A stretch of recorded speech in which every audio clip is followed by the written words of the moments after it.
السلام علیکم خواتین و حضرات، میں ہوں نسیم عباس وڑائچ اور آپ دیکھ رہے ہیں میرا YouTube channel think tank by Naseem. خواتین و حضرات، پاکستان میں مزاحمتی سیاست، جلسوں کی سیاست، لانگ مارچ کی سیاست، دھرنوں کی سیاست کوئی نئی چیز نہیں۔ میں 1993 کے محترمہ بے نظیر بھٹو کے لانگ مارچ سے اپنی بات کا آغاز کروں گا۔ محترمہ بے نظیر بھٹو نے نواز شریف حکومت کے خلاف لانگ مارچ کا اعلان کیا اور حکومت نے تمام راستے بند کر دیے۔ راولپنڈی لیاقت باغ میں پہنچنے کا وقت تھا۔ راولپنڈی کے لیاقت باغ کے اطراف میں رہنے والے چند کارکنوں کے علاوہ کوئی نہیں پہنچ سکا۔ محترمہ بے نظیر بھٹو کسی طرح لیاقت باغ پہنچنے میں کامیاب ہوئی۔ لیاقت باغ میں ایک ہفتے سے پانی چھوڑا جا رہا تھا، جلسہ ہو نہیں سکتا تھا۔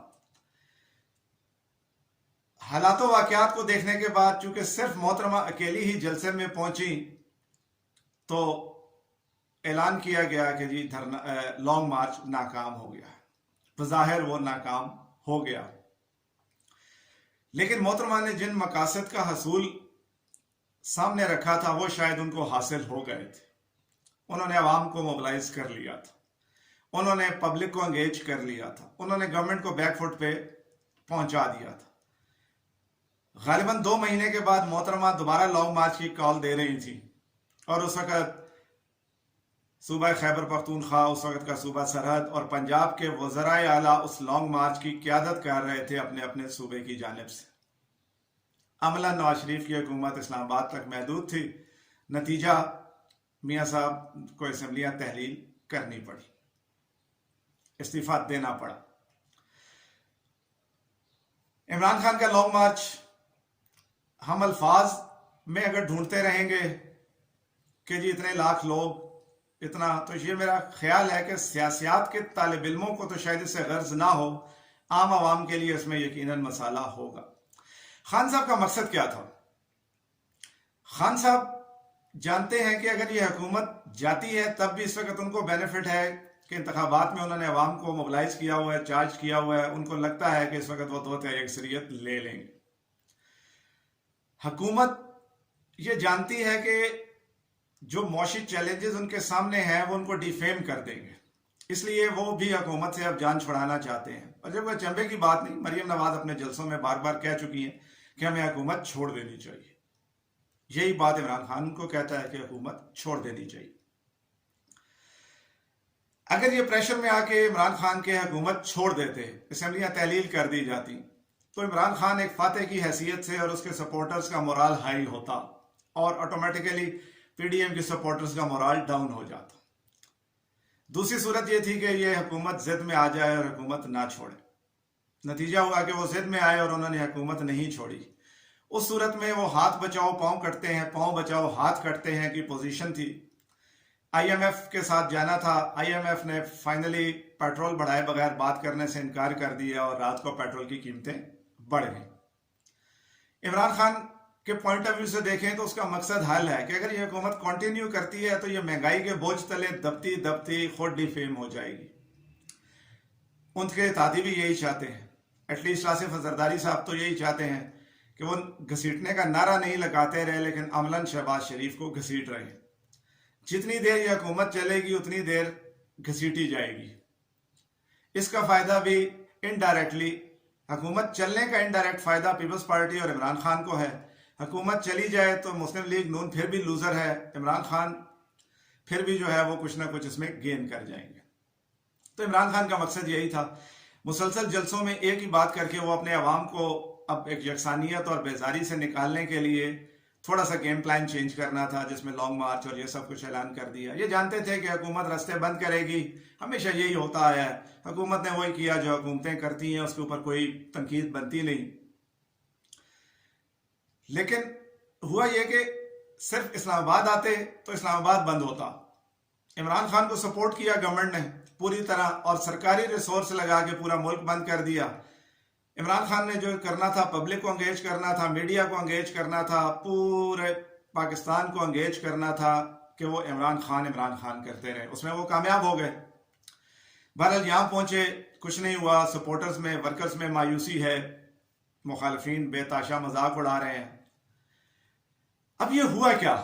کیا اسٹیبلشمنٹ کی طرف سے کوئی یقین دہانی ملی یا یقین دہانی نہیں ملی اور مایوسی کی وجہ سے عمران خان کو جانا پڑا؟ یہ مفروضے اب اس وقت اپنی جگہ قائم ہے. ایک مفروضہ جو مارکیٹ میں گردش کر رہا ہے کہ وہ 2 جون کو حکومت، لیکن اس مفروضے میں کچھ بہت زیادہ حقیقت نظر نہیں آ رہی. میرا ذاتی انالیسس یہ ہے کہ چونکہ گورنمنٹ بھی انتظار کر رہی تھی آئی ایم ایف سے ڈیل کا، کہ آئی ایم ایف سے ڈیل مل جاتی ہے تو گورنمنٹ آگے موو کرے گی.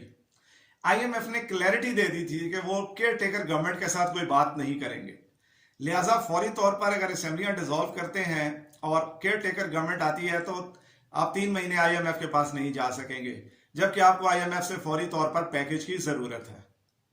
نتیجہ ڈیسیژنز لینے تھے. یہ ڈیسیژن لینے سے نون لیگ انکاری تھی، گھبرا رہی تھی، کیونکہ ان کی سیاسی موت ہے. لہذا ان کو یہ پریشر دیا گیا کہ جی اب چاہے آپ نے گھر جانا ہے، چاہے اسمبلیاں توڑنی ہے، چاہے حکومت کرنی ہے، آپ کو آئی ایم ایف سے ڈیل سائن کر کے ہی جانا پڑے گا، کیونکہ اور آپشن نہیں ہے.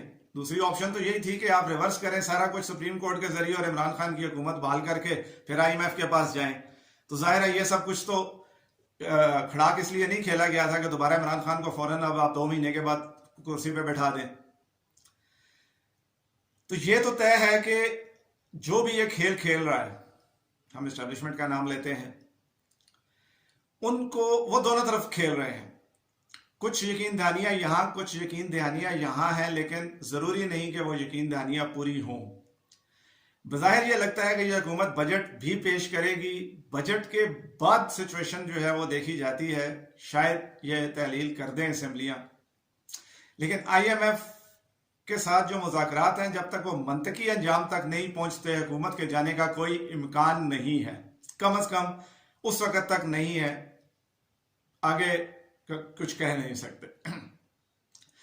عمران خان کو شاید یہی پیغام دیا گیا کہ اسمبلیاں تحلیل کریں تو ہم آئی ایم ایف کی ڈیل نہیں لے سکتے، لہٰذا آپ فی الحال خاموشی رکھیں اور کچھ ٹائم جو ہے وہ دیں تاکہ at least I M F والا معاملہ حل ہو جائے.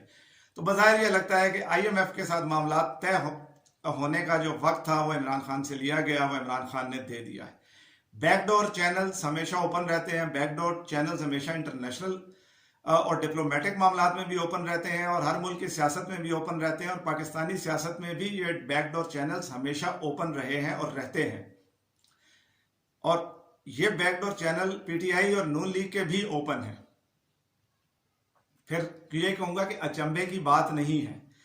ہمیں یہ پرابلم اس لیے ہوتی ہے کہ ہم جہاں کھڑے ہیں، جس لیول پہ کھڑے ہیں، یا جس نہج پر لیڈرشپ نے ہمیں پہنچایا ہوا ہے، ہم ایک عجیب سے ایک مورل ویلیوز کو جو ہے وہ آئیڈیلائز کر لیتے ہیں جن کا وجود کوئی نہیں ہے.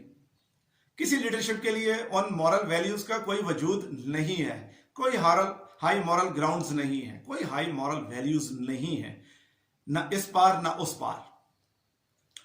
سیاست ایک بے رحم کھیل ہے جس کی کٹ پتلیاں ہم عوام ہیں.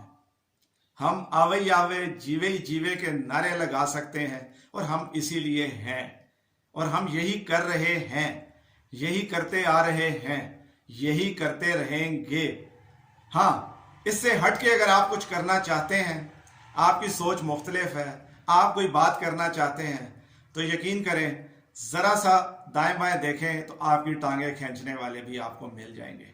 وہ پڑھے لکھے جاہل بھی ہوں گے، پڑھے لکھے اور کہتے ہیں باشعور جاہل بھی ہوں گے، پڑھے لکھے جاہل بھی ہوں گے، اور صرف جاہل بھی ہوں گے، اور جاہل مطلق بھی ہوں گے. حالات اور واقعات خواہشات کے تابع نہیں ہوتے. ہمیشہ یہ جملہ بولتا ہوں کہ حالات اور واقعات خواہشات کے تابع نہیں ہوتے. حالات نے اپنے بہاؤ میں بہنا ہے. حالات میں بین السطور جو چیزیں ہیں ان کو سمجھنے کی کوشش کریں. انگلش میں کہتے ہیں what's going on behind the scenes. Behind the scenes, behind the walls دیکھنے کی کوشش کریں. واقعات کی جو ترتیب ہے اس میں پیغام کیا ہے اس کو جاننے کی کوشش کریں. مخاطب سیاسیات کے طالب علم ہیں. میں خود سیاسیات کا ایک طالب علم ہوں، اور میرا مخاطب عام طور پر سیاسیات کے طالب علم ہوتے ہیں، اور میری کوشش ہوتی ہے کہ اگر کوئی اور لوگ بھی اس سے جو ہے وہ رہنمائی حاصل کر سکیں اور میری رہنمائی کر سکیں, میری تصحیح کر سکیں, مجھے ایجوکیٹ کر سکیں, تو میں ہمیشہ فیڈ بیک میں آپ کے کمنٹس کو ویلکم کروں گا اور ہمیشہ کرتا آیا ہوں. ایک ہفتے کے بعد پاکستان کی سیاست کس کروٹ بیٹھتی ہے دیکھتے ہیں. آپ بھی ہیں, میں بھی یہی ہوں. اس وقت تک ایک دعا کریں کہ اللہ تعالیٰ پاکستان کا حامی و ناصر ہو. ہماری سیاسی قیادت کو اللہ تعالیٰ اتنی سیاسی بصیرت ضرور دے کہ یہ اکٹھے بیٹھ کے اس ملک کے مسائل کا حل نکالنے کی کوشش کریں. بیک ڈور چینلز کو فرنٹ ڈور پہ لے کے آئیں, اور پبلک کو سمجھنا پڑے گا کہ جب یہ فرنٹ ڈور پہ آ کے بیٹھیں, مذاکرات کریں, بات کریں, تو ان کو گالیاں نہ دیں, ماضی یاد نہ کروائیں.